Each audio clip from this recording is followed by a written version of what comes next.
Alright! So, I came here a while ago asking questions about the Raspberry Pi. No one knew anything about it. So I did stuff with it. The Raspberry Pi is great. It's just a small chip-sized card, well, a PCB the size of a credit card rather, right here, hooked up to everything. That probably broke it. Running Linux, it's got GPIO ports, it runs software, it's got lots of hardware, you can do high-level coding, low-level coding, blah blah blah. It's a computer on one small chip. Alright, it's good because it's cheap. The Model B, which is the only one they've produced thus far, is $35. The Model A, which is coming out in this winter when they're going to finally start producing it, is the model that they intend for schools to get and is $25, an even lower price point, because it has half as much RAM and one less USB port. It's easy to set up. You flash your OS image onto an SD card and then it will boot. It's fairly simple. It's fairly well documented. Yeah, that's about it. It's well documented. Anything that I want to do with the Raspberry Pi, I kind of just Googled it and it showed up. And it's only been out for a couple months, so that's pretty amazing. It's also a standard compared with the way most people build Linux and all have different computers. The Raspberry Pi is a standard platform for Linux. So when you want to look up how to do something, you don't really have to look up specifics for your hardware because your hardware is the same as a lot of other people's. And again, it's cheap. You can stand to screw around and break it and buy a new one. It's not going to be expensive. Alright, what people have done with them, you can host a web server on them, you can host a file server, you can host pretty much any kind of server, although Minecraft is quite taxing and might break it. People have built supercomputers with them simply by wiring them in parallel. People have made robots with them, which is pretty awesome. You can use one to host a media center, pretty cool. And in Britain they're already using them for education, which is pretty awesome. They actually use them to, you know Lego Mindstorms? They use the Lego Mindstorm stuff and they use the Raspberry Pi to program it, so that's pretty cool. You can run old arcade cabinets off a Raspberry Pi, which is pretty cool. You can rewire them to work with that. People are using Raspberry Pis to brew beer. You can download a Raspberry Pi distro that helps you brew beer, controls brewery stuff. People have wired up Raspberry Pi to control a traffic light. That's pretty awesome. All this stuff is linked and you can find this online. And people are using the Raspberry Pi to synthesize music. Alright, what I've done with mine is I'm hosting a web server on it that I'm using to control all the other stuff I have on it. Hosting a file server on it that just kind of goes with it being a web server. I'm hosting an IceCast server and source client, so I'm continually broadcasting the music from the Raspberry Pi on port 8000. And yeah, that's working. I'm using it to control LED lights that I brought with me. And I set up my first Linux development environment on it, which is pretty awesome, although I just kind of FTP into it and use Notepad++ all the time anyway. There we go. There was my first test of light strobing. That actually worked out pretty well in the middle of the night. Didn't wake up my roommate, it was pretty surprising. And let's go with live demo and hope it works. So, yeah, hoping it works. Works, always a great plan. This works. I know, right? Let's just turn it on. Alright, so, got my web interface here. Works on cell phones as well. Let's see, I want let's go with a nice light blue. Not red, light blue, they're right next to each other. Alright, and then we commit it. And we have a light blue color. Oh, it's strobing. The way that the lights work is they're connected to software PWM ports on the Raspberry Pi. The Raspberry Pi comes equipped with 24 GPIO ports.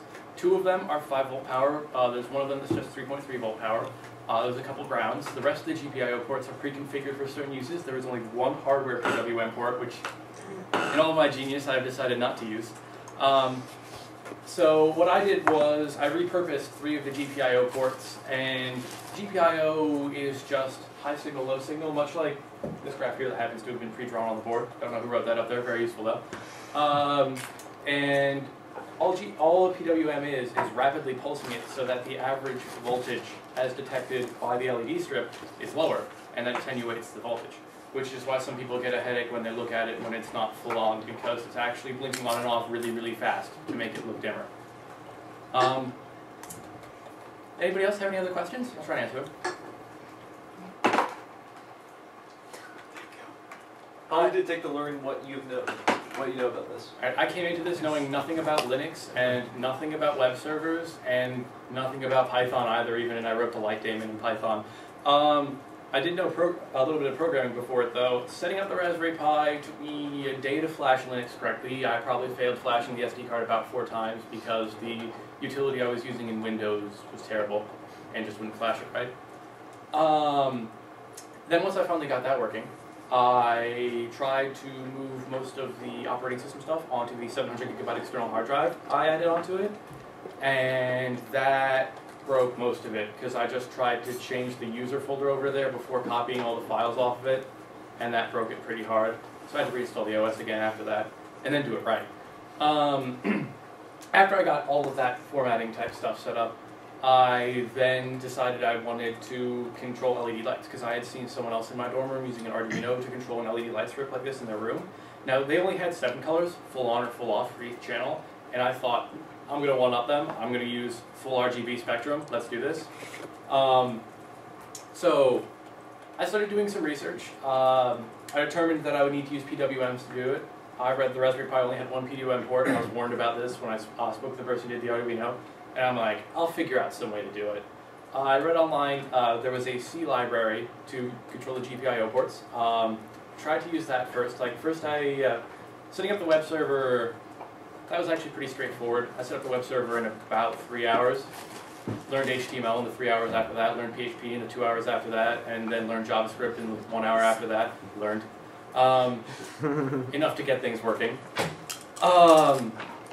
And quickly used Bootstrap to throw together a user interface, then spent about 4 days making a user authentication system because I went way overboard on that and have a full permission system that I built using a MySQL server. But yeah, and then I went about building the light daemon after I finally got all the wiring right. That was actually the hardest thing for me.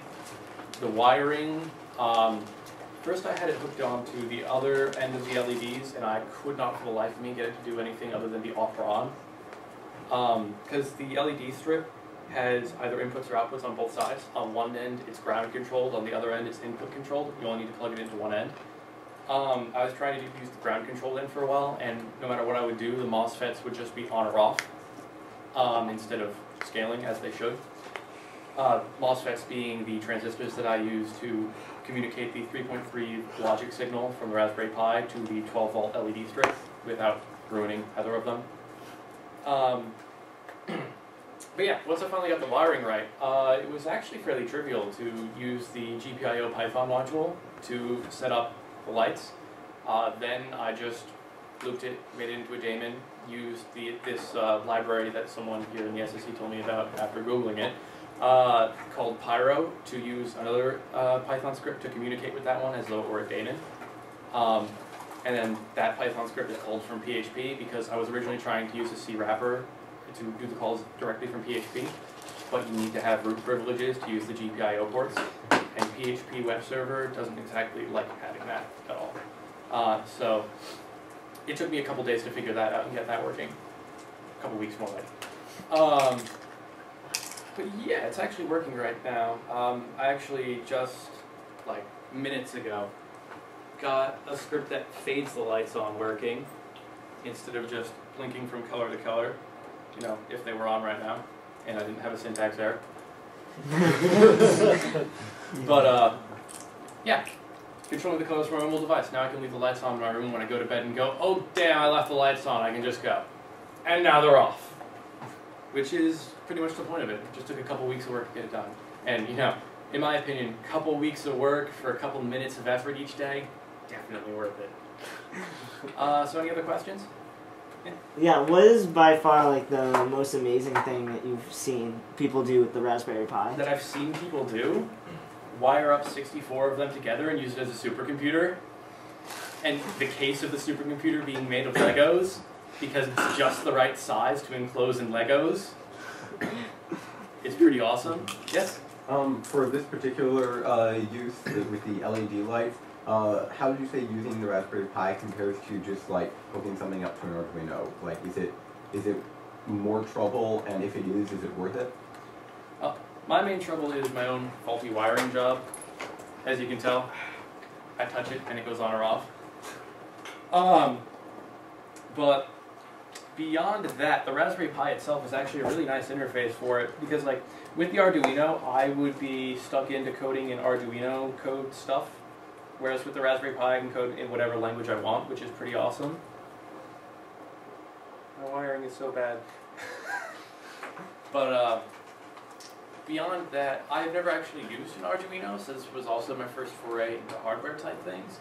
So considering I had been mostly a software person before this was actually a nice middle ground for me because when I first booted it up, I actually had it plugged into an HDMI port and plugged into a monitor and was using a desktop environment just to see how the Raspberry Pi and Linux in general worked.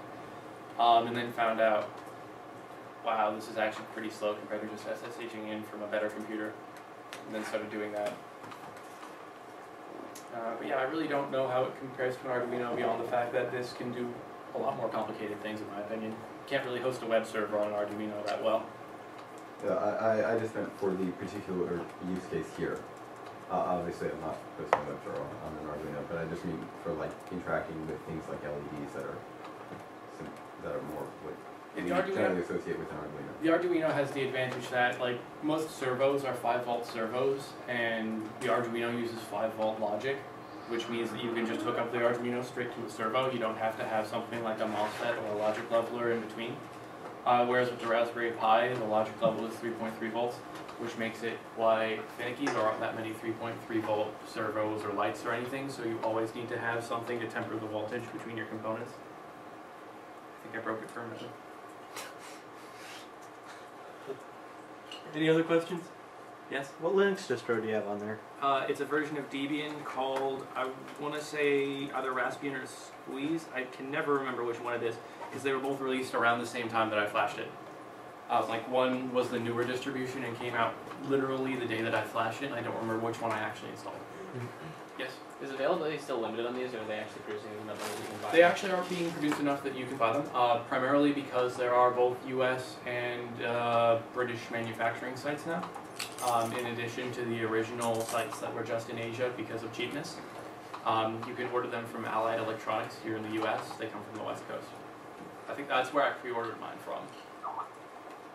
Yeah. And just to confirm, are they all the same price no matter where you order from? Yep. Okay, because you said it was cheaper. The Model B is the only, like, they were cheaper to manufacture, like, because they Yeah, I didn't know couldn't that, manufacture them in a large enough affect, quantity yet. But that doesn't affect the No, price. it doesn't affect the end user price. The price point on the Raspberry Pi, as I said, $35 for the Model B, which is what I'm running, and it's the only one you can buy right now. And once it comes out in the winter, $25 for the Model A. The difference between the two being the Model A has one less USB port and half as much RAM. And this diagram here actually is for the Model A. The Model B has 512 megabytes of RAM. Yes? Does Model A still lack an Ethernet port? I do not know. I know the Model B has an Ethernet port, and there's an Ethernet port on this diagram. So, That's A? I believe it is. The last diagram like this that I saw was both of them combined. It had labeled which parts were which. Oh, okay. Anything else? No? No? Okay then.